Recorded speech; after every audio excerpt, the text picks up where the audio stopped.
And welcome to the Bleak Tweezers replay here of Panzer's Last Stand, Operation Conrad 2. Just coming to the end of the first turn, that's the 7th of January. And we have, I think, probably one activation to go. This would be the 96th Infantry Division. We have two secondary activations available for the Germans, though they only need one. The Soviets have none, so the 10th Guard Corps here looks like it's not going to activate. Now the only thing that could change that would be if the 96th Infantry Division activated and actually got a spoiling result on the 10th Guard Corps. So here's a decision here as whether the 96th Infantry Division, which is actually kind of in front of the 10th Guard Corps, whether it kind of tiptoes around it and not activate it, or we do some kind of attack on it, maybe cause a casualty, spoil the 10th Guard Corps, and then they get to activate. So we'll have to have a look at the map to see what's going on there, but for the moment it's the 96th Infantry doing a secondary activation here with a -1 snafu dice roll modifier. So here's the board situation. The 96th Infantry Division, the HQ is here. It has some a regiment really here and here, which is facing the 2nd Mech and the 10th Guard Corps here as well. There is the Fusilier Battalion there, and it also has attached a Kampfgruppe, an armoured Kampfgruppe here as well, which would be very useful. Finally, there are two units up covering Estegum, the city here, and below the HQ we do have a Pioneer Battalion as well. So remember, with the 7th and 11th Infantry Division, it did an attack on the 10th Guard, didn't actually cause any results, so it didn't spoil the 10th Guards. So if the 96th Infantry Division then does that successfully, the 10th Guard Corps will allow a spoiling attack. So I think I'm going to be trying to be a bit sneaky and try and avoid the 10th Guard Corps units and only concentrate on 2nd Mech and making some progress here. Before we do that, of course, we've got to work out how the activation is going to go. So we have a main supply route here. The trains are on the edge of the board, just bringing them on there so you can see them, and it is optimal.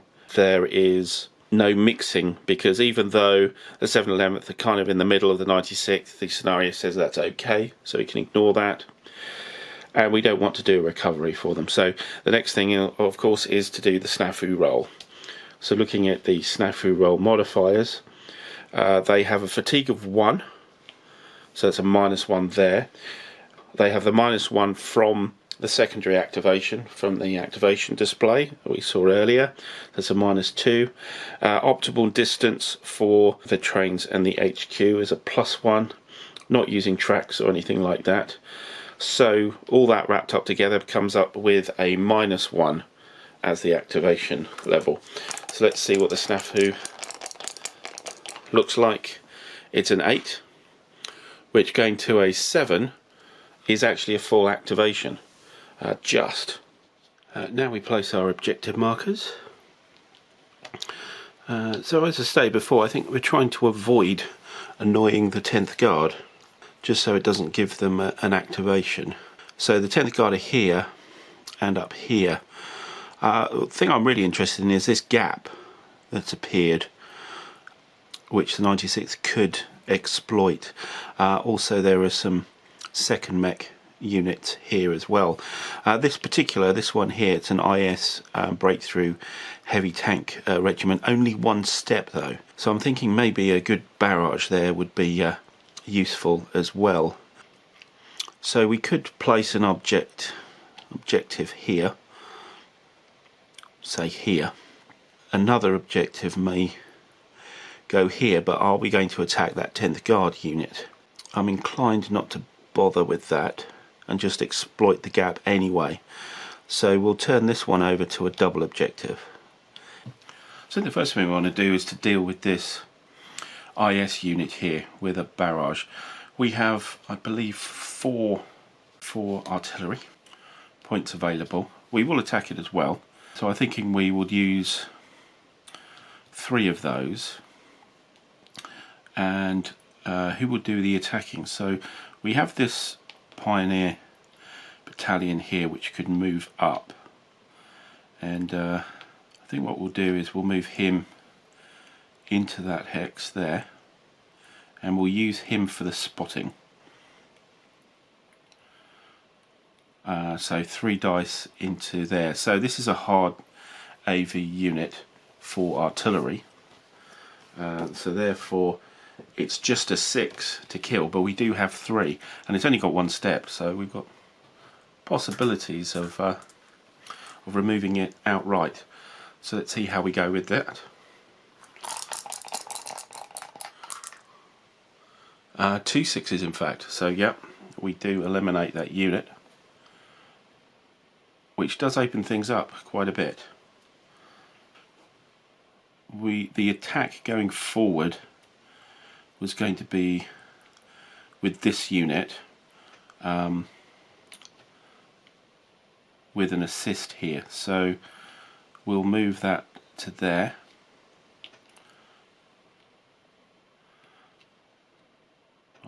Taking the HQ on with the Pioneer unit, don't do that. But I do want to move the HQ because we want to get some get into this area here. So let's move him up, I think, to here, and now we can do some exploitation with the Fusiliers here and the Panzer unit here. What have we got under here? This is the 2nd Mech Corps. We do have some cyclists here with tanks as well. Maybe worth taking those on. This tank unit is his 6 steps. This Kampfgruppe, so we've got a lot of steps to work with here. So I think this is going to certainly sweep down. So we'll move in 1, 2, 3, 4, 5. And we will do an engagement with the 2nd Mech here. So here we have a dual unit, but it's a 4 AV, 4 action rating, so that's an 8. We have a 3 and a 5 here for also for an 8. This is a double objective though. It is a +1, and the target is a real AV for the engagement. And that's a 9. Goes to a 10. That's target loss and retreat. So the unit loses a step. It only has 2.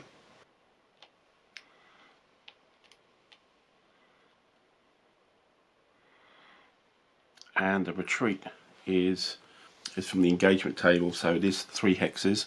Flip to move side though, and this will be for both of these units. And we'll go back 1, 2, 3 to here.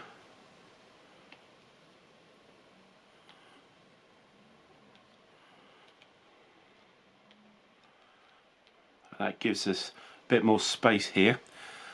That had moved 1, 2, 3, 4, 5, and I think we will continue down here to pursue 6, 7 for our 2nd fire event. We'll fire again at the 37th Guards Tank Brigade there, and there is a 3 and a 4 is 7, and here we have a 3 and a 5, which is an 8, so +1 again. Even better, we've got a, oh not better, we've got a 7. 7 +1 is 8. That's a both loss, so we take off that mech unit. That's its second step lost. Our Kampfgruppe Philip here loses a step as well, but there's no retreat. But we've eliminated both tank units here, and what we've got left to move is the Fusiliers here, which I think we will move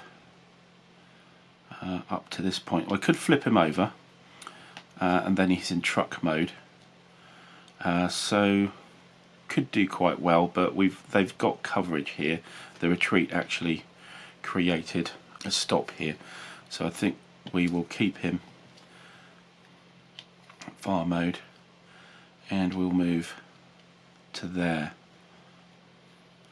We still have one artillery point here, but again we don't want to annoy the 10th Guard to give him an activation this turn.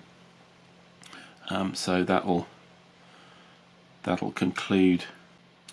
Right.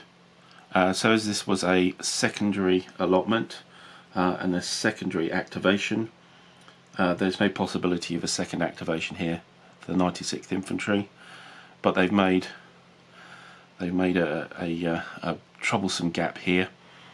We've got some problems here with the 10th Guard. They're stuck either side of this gap. So that's the final activation of the turn. 10th Guards do not get one. That will lead us to the game turn end. So all the HQs are flipped back over. I forgot to turn over the 96th, but everybody else is now available.